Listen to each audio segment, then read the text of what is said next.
こんにちは。Xbox 専門 VTuber のたくみしーなです。今回は今後発売日初日から Xbox ゲームパスに追加されることが決定している最新作を30本まとめてご紹介します。ゲームパスでは RPG やソウルライク、人気シリーズの待望の続編など、今後も様々なジャンルの新作、大作が遊べることが決まっていますので、ぜひ今回の動画で気になるタイトルをチェックしてみてくださいね。インディ・ジョーンズ大いなる円環12月9日発売日初日からゲームパスに対応します。スターフィールドやフォールアウトシリーズでおなじみのトッド・ハワードさんが制作の総指揮を務めるベセスタマシンゲームスが開発を手掛ける最新作です。本作は一人用のアクションゲームとして作られていて、ステージ内には罠や仕掛けなどの謎解きが複数存在。それらを攻略しつつ、近接戦とステルス、銃撃戦を組み合わせた戦闘を楽しむことも可能です。また、メインとなる装備の無知は敵を無力化したり、スイングして壁をよじ登る際に利用できたりといった様々なアクションに使用することができるとのことです。スナイパーエリートレジスタンス2025年1月31日発売日初日からゲームパスに対応します。スナイパーが主人公のスナイルシリーズの最新作です。ナンバリングタイトルではありませんが、前作5の続編となっていて、5と同じ時代の別の土地を舞台にした物語が描かれるとのことです。とにかくキルカメラの演出が気持ちよすぎる名作 TPS シリーズで、オンライン協力プレイで遊ぶことも、一人で楽しくプレイもできますよ。アバウト2025年2月18日発売日初日からゲームパスに対応します。グラウンデッドやアウターワールドなどを手掛けたオブシディアンが開発を手掛ける剣と魔法をテーマにした壮大な一人称視点のファンタジー RPG です。爽快感のある戦闘システムが特徴となっていて、魔法で敵の動きを止めて遠距離から銃で攻撃したり、盾で敵の攻撃をパリーして剣で攻撃をしたりと、敵のタイプによって剣や盾、魔法、そして銃をリアルタイムに瞬時に変更し戦えるのが今作の魅力となっています。アトムフォール2025年3月発売日初日からゲームパスに対応します。スナイパーエリートやゾンビアーミーの開発チームが手掛ける一人称視点の新作オープンワールドサバイバルアクションゲームです。核の被害を受けてしまったイギリスの田舎を舞台に荒廃した土地を探索して物資を集め、クラフトや取引をこなして生き残っていくこととなる今作では、生き残った人間たち以外にも機械やミュータントの激しい戦闘が用意されています。フットボールマネージャー25 2025年3月発売日初日からゲームパスに対応します。サッカークラブの監督として経営を行っていくシミュレーションゲームです。前作と比べて開発エンジンを変更したことによって UI の刷新やグラフィックの強化などが行われています。また女子サッカーやプレミアリーグのライセンスも追加されています。ウィンターバロー2025年初頭発売日初日からゲームパスに対応します。ネズミが主人公のサバイバルクラフトゲーム。都会に出ていた主人公ネズミは久しぶりに家に帰ってきたところ、故郷がボロボロに壊れてしまっているのを発見。さらにオバネズミもフクロウに連れ去られて行方不明になってしまうという事態に、本作では厳しい寒さの中で仲間を見つけ、資源を収集したり家を修理したりしながら行方不明になってしまったおばを探し出すというゲームになっています。シチズンスリーパー2 2025年初頭発売日初日からゲームパスに対応します。テーブルトーク RPG の持つ自由度やダイスによる変化など、前作の特徴はそのままに新たなキャラクターやシステムが追加された続編となります。今作では賞金首であり過去の記憶がない故障した肉体を抱えるアンドロイドとして生計を巻き込む危機から切り抜けていくという物語が描かれます。エターナルストランド2025年初頭発売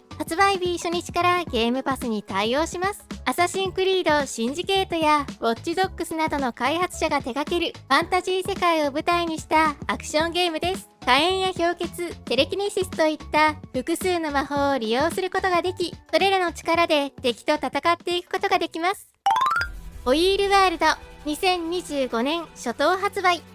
日初日からゲームパスに対応します。自転車乗りの主人公として美しい景色や隠された秘密が眠るオープンワールドを探索していくアクションゲームです。スピード重視の洗練された自転車からオフロード仕様のモンスターバイクまで、自転車のカスタマイズは無限大。世界中を探し回ってレアなパーツを入手して相性をアップグレードしたり、ライバルたちを相手にレースをしたり、伝説のパーツを取り戻し世界を救う展開なんかも待ち受けています。プレイルオブスキュールエクスペディション33、2025年春発売予定。発売日初日からゲームパスに対応します。クラシックな JRPG とアクションゲームから影響を受けて開発された新作 RPG です。丁寧に練られた感動的な物語やフランスやパリの芸術、建築などをモチーフとしているアートスタイルが特徴となっていて、感情豊かなキャラクターたちが織りなす美しい物語を体験することができるように作られています。戦闘面では単性のバトルシステムを採用しつつも、リアルタイムで回避やパリ、カウンターなどを利用できるようになっていて、攻撃のリズムをつかんでチェーンコンボを繰り出すことも可能とのことです。うーちゃんフォールンフェザーズ、2025年発売日初日からゲームパスに対応します。中国の明朝末期のダークファンタジーの世界を舞台にしたソウルライクアクション RPG です。記憶喪失の女海賊として疫病とモンスターがはびこる世界で、多彩な武器や戦闘スタイル、古代の銃器などを駆使して兄弟で残虐な敵たちに立ち向かっていくこととなります。エンディングは複数存在し、プレイヤーの選択肢や発見した秘密によって展開が変わっていくとのことです。ミックステープナッシングバットザヒッツ、2025年発売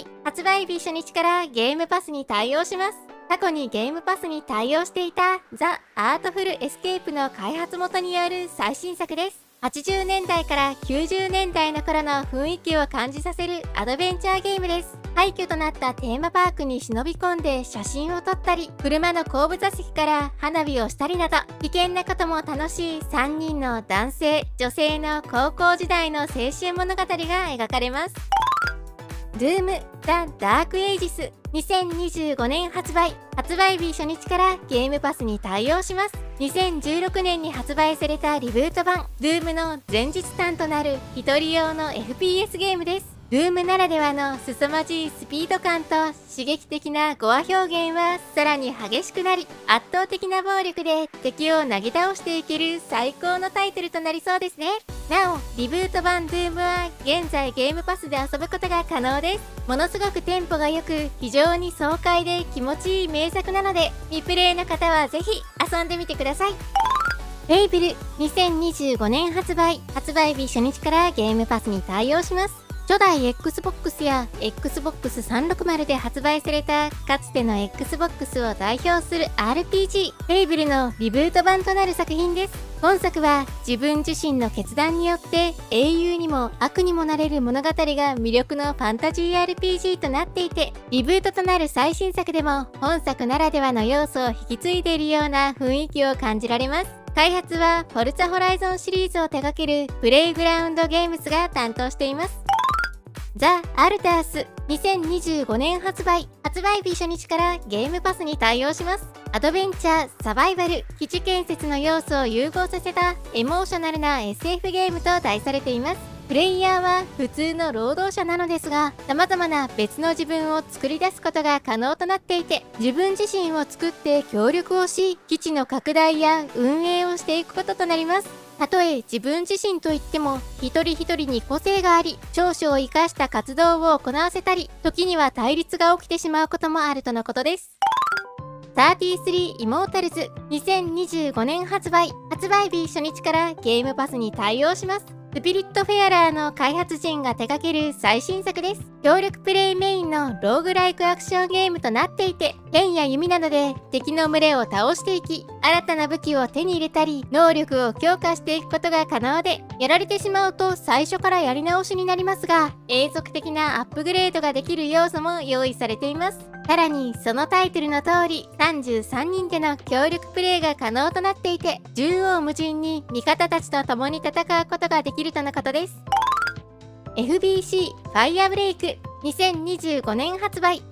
日初日からゲームパスに対応します。アラン・ウェイクやゴンタムブレイクなどでおなじみのレメディエンターテインメントが手掛けるオンライン3人協力プレイに対応した PVE シューターです。超能力アクションゲームコントロールのスピンオフ作品として作られていて、コントロールの世界を舞台にしたストーリーも楽しめるとのことです。サブノーティカ2 2025年発売日初日からゲームパスに対応します。水の惑星を探索していくサバイバルゲームサブノーティカの続編です。ソロでもオンラインでフレンドとも一緒にプレイすることが可能となっていて、友達と魅力的なバイオームを探索し、乗り物や道具、拠点を作って広大な謎めいた異世界で生き残りを目指して活動することができます。ラウス・オブ・ミッドナイト2025年発売日初日からゲームパスに対応します。アメリカの南部を舞台に魔法の力を利用して困難を乗り越え、世界を旅していく三人称視点のアクションアドベンチャーゲームです。魔法を駆使した巨大なクリーチャーたちとの戦闘を楽しめたり、ストップモーションアニメで描かれるゴシックな世界観が特徴の作品となっています。リプレイスド2025年発売日初日からゲームパスに対応します。2.5D で描かれた SF なサイバーパンクの世界観を舞台にしたレトロフューチャーアクションゲームです。シネマティックでハイセンスな演出と過激なアクションが楽しめるとのことで、いい世界観設定ですよね。ロストインランダムザ・エターナルダイ2025年発売日初日からゲームパスに対応します。ゴシック調のおとぎ話のような世界観で作られた 3D アクションゲームです。デッキ構築の要素とサイコロのランダム要素を足した戦闘を楽しめる作品となっています。ボイドトレイン2025年発売日初日からゲームパスに対応します。異世界の列車の乗組員として世界を探索していく一人称視点のサバイバルアクションゲーム。独自の歴史や法則が存在する奇妙で謎に満ちた世界を舞台に敵と戦って素材を集め、列車や武器をアップグレードしてより深くまで探索していくこととなります。また今作はオンライン最大4人の協力プレイにも対応します。スライト・オブ・ハンド2025年発売日初日からゲームパスに対応します。ハードボイルドなスパイアクションを特徴とする三人称視点のステルスゲームです。今作にはデッキビルドの要素があり、様々な特殊能力を持ったカードデッキを構築し、そのカードを使用して攻略していくといった作りのゲームとなっています。パーフェクトダーク発売日初日からゲームパスに対応します。2000年に任天堂64で発売された同作のリブート版として開発されている FPS ゲームです。ガジェットを駆使して壁越しに敵を視認したり、ハッキングを行ったりできる他にも、一人称シューティング、没入型シム、ステルスアクションなど様々な要素を取り入れていて、探索、戦闘の両方でパルクールアクションを楽しむこともできます。ギアーズ・オブ・オー B-Day発売日初日からゲームパスに対応します。ギアーズ・オブ・オー1作目の14年前を舞台に、再び主人公マーカスとしてローカスとの侵略を阻止するべく、ロムと共に立ち向かっていくシリーズ最新作となります。5がストーリーの途中で終わっているため、シリーズファンとしては続きはどうなるのって状況でもありますが、今作はギアーズのスピンオフ作品ではなく本編であり、4や5のストーリーを放棄したわけではないとも付け加えられています。いよいよのギアーズ新作、続報が楽しみですね。火山の娘、ボルケーノ・プリンセス発売日初日からゲームパスに対応します。剣や魔法、錬金術が盛んなクラシックな中世ファンタジーの火山の国を舞台に少女の育成に励むシミュレーションゲーム。本作には多くの育成ルートとミニゲームが用意されていて、農業や料理、釣り、ギャンブル、演劇などを楽しむことが可能です。また、クラシックなターン制の戦闘要素も取り入れられていて、王国の騎士となって危険な迷宮を探索していく要素も存在しています。アーク2発売日初日からゲームパスに対応します。恐竜だらけのオープンワールドサバイバルアクションゲームアークの続編です。オンラインプレイにも対応し、次世代のサバイバル体験を楽しめるようなゲームとして作られているとのことです。なお、今作のゲームパス対象期間は3年間であると事前に告知されています。フーアティー、発売日初日からゲームパスに対応します。塊魂のゲームデザイナーでもある高橋啓太氏が手掛ける新作で、どんな時にも T のポーズで暮らす主人公ティーンとして自分の居場所や可能性を見つけていくといった物語となっています。ティーンの過ごす生活がどんなことでもミニゲームになってしまうとのことで、朝食を食べたり、ワンちゃんを撫でたり、歯を磨いたりといった日常を T のポーズで過ごしていきます。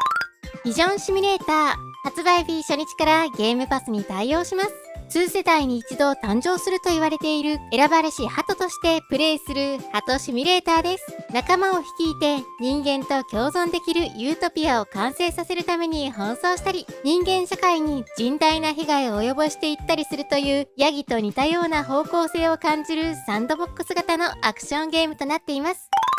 ホローナイト、シルクソング、発売日初日からゲームパスに対応します。美しい幻想的な世界観と高い難易度、圧倒的なボリュームを誇るメトロイドバニアの傑作、ホローナイト待望の続編となります。2019年に発表され、当時は2023年前半に発売が予定されていましたが、より良い作品にするためにと延期となっています。なお、前作ホローナイトはゲームパスで遊ぶことが可能で、FPS ブーストに対応し、120fps で遊ぶことができます。あまりにも完成度が高すぎる全ゲーマーに必ず遊んでほしい最高のアクションゲームなので、続編発売の前にぜひ触ってみてください。ということで、今回は今後発売日初日から Xbox ゲームパスに追加されることが決定している最新作を30本まとめてご紹介しました。私のチャンネルでは今後も Xbox の最新情報や製品紹介、レビューを行っていきます。よかったらチャンネル登録と高評価していただけるとすごく嬉しいです。X の方でも情報発信しているのでフォローしてね。それではまた次回の動画でお会いしましょう。またねー。